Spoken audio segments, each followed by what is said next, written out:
Let's start with that familiar phrase, no taxation without representation. What does this phrase mean, and why is it important? Much like us today, colonists thought of themselves as a free people. When governments assert novel powers, this makes a free people nervous. The colonists saw the encroachment of Parliament through the prism of something called radical Whig theory.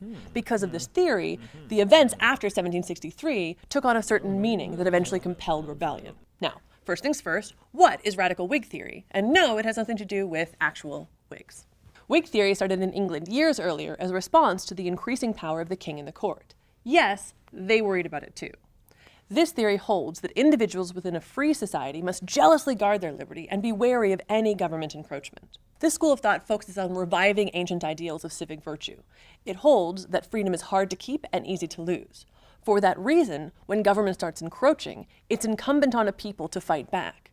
If they don't fight back, they have to consider themselves too morally corrupt for self-governance. Americans didn't think that Parliament had the power to directly tax them.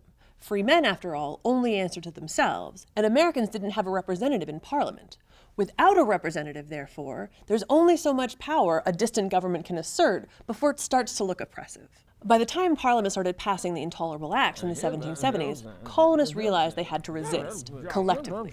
This led to the creation of the Continental Congress, where they tried to determine how to resist these novel powers. Meanwhile, in England, they continued to have a tin ear to colonial grievances. They didn't want to give up their power to tax, so instead they declared the colonies in rebellion and passed several measures trying to quash it. This went against England's ultimate interest and demonstrates how differently each side saw the argument. While Parliament wished to bring the colonists to heel, it's possible, or even likely, that if they had had a lighter touch, colonists would have relented. After all, what they were looking for was a representative in Parliament and a few other things. So it was the obstinance and the arrogance of the English that pushed several who were on the fence over toward the side of revolution. It pushed them over because of Whig ideology. The concerns in the Continental Congress stem from the view that powerful government is a very serious threat to political liberty. This is true at both the top and the bottom. At the top, power can collect into one set of hands.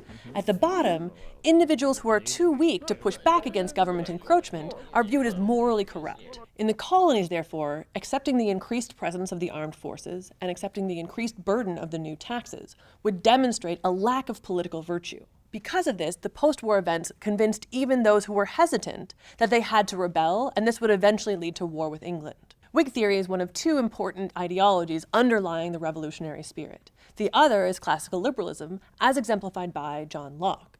In the next video, we'll look through how it is that his theory influenced the founders and how they weaved these two theories together to create a new democratic order.